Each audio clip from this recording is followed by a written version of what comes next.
గజ్వేల్ అంబేద్కర్ చౌరస్తాలో డిఎస్సి 2008 అర్హత సాధించిన అభ్యర్థులు మహాధర్నా నిర్వహించారు. తెలంగాణలోని 33వ జిల్లాల్లో ఉన్న అభ్యర్థులు ఈ ధర్నాలో పాల్గొన్నారు. ముఖ్యమంత్రి కేసీఆర్ తమకు వెంటనే న్యాయం చేయాలని కోరారు. బీడీ అభ్యర్థులకు మానవత దృక్పథంతో ఉద్యోగాలు ఇచ్చి ఆదుకుంటానని వరంగల్ బహిరంగ సభలో ప్రకటించడం జరిగింది. తర్వాత టీఆర్ఎస్ భవన్లో ప్రెస్ మీట్ పెట్టి మాకు న్యాయం చేస్తామని హామీ ఇవ్వడం జరిగింది.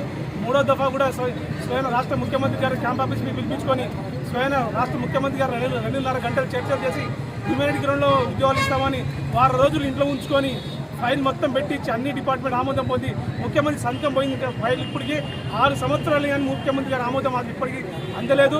ఫైల్ మీద ఇప్పుడు సంతకం పెట్టదు సీఎం గారు తెలంగాణ సీఎం ప్రకటనతోనే పక్క రాష్ట్రమైనటువంటి ఆంధ్రాలో అక్కడ తెలంగాణలో ఇచ్చేస్తున్నామని ఉద్యోగాలు అనేసి ఆంధ్రప్రదేశ్ ప్రభుత్వం వెనువెంటనే ఎమ్మెల్సీ కమిటీ ఐఏఎస్ ఆఫీసర్ల కమిటీ వేసి అక్కడ ఏపీ మిత్రులకు కూడా 2 సంవత్సరాల క్రితమే ఉద్యోగాలు ఇవ్వడం జరిగింది. వాళ్ళు ఉద్యోగాలు చేసుకుంటూ పోతున్నారు.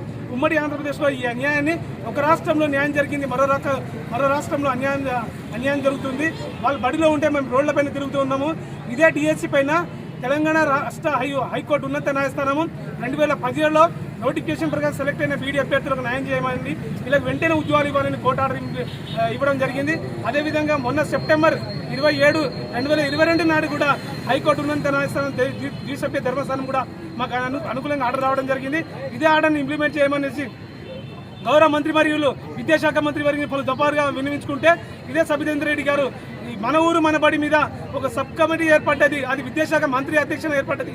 అందులో కేటీఆర్ ఉన్నారు. కేటీఆర్ కాదు వివిధ మంత్రులు సబ్ కమిటీ మంత్రులు ఉన్నారు. వీరంతా మంత్రులతో సమీక్ష చేసి కేటీఆర్ గారితో మాట్లాడి గౌరవ ముఖ్యమంత్రి గారి దృష్టికి తీసుకోవాల్సి మీకు అందరు న్యాయం చేపిస్తా అనేసి పలు సందర్భంలో సబితేంద్ర రెడ్డి గారు హామీ ఇవ్వడం జరిగింది. కానీ ఈ 6 నెలల నుంచి మంత్రి గారు ఒక్కరోజు కూడా సీఎం ఇప్పుడు దాకా చెప్పలేకపోయింది. గత ఆంధ్రాలో ఇచ్చినప్పటి నుంచి సబితేంద్ర రెడ్డి చుట్టూ తిరిగినాం. అప్పటి అధికారులు అందరూ ఏం చెప్పారంటే కోర్టు ఆర్డర్ తీసుకురండి మీకు న్యాయం చేస్తామన్నారు. కోర్టు ఆర్డర్ అడ్డం పెట్టుకొని మాకు తిప్పుతూనే ఉన్నారు 2-3 సంవత్సరాల నుంచి.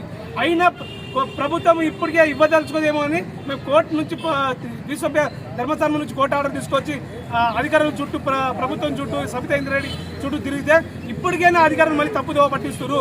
స్వయం రాష్ట్ర ముఖ్యమంత్రి గారు ఇప్పుడే మీరు స్పందించాలి. మేము ఇందిరా పార్క్ ద్వారా చేయని ధర్నా లేదు. మీరు అనుకున్నట్టు పెద్ద మన దేవస్థాన పుణ్యక్షేత్రం అనుకున్న మీరు లక్ష్మీ స్వామికి మొక్కోవడము, అక్కడ పాదయాత్ర చేయడము,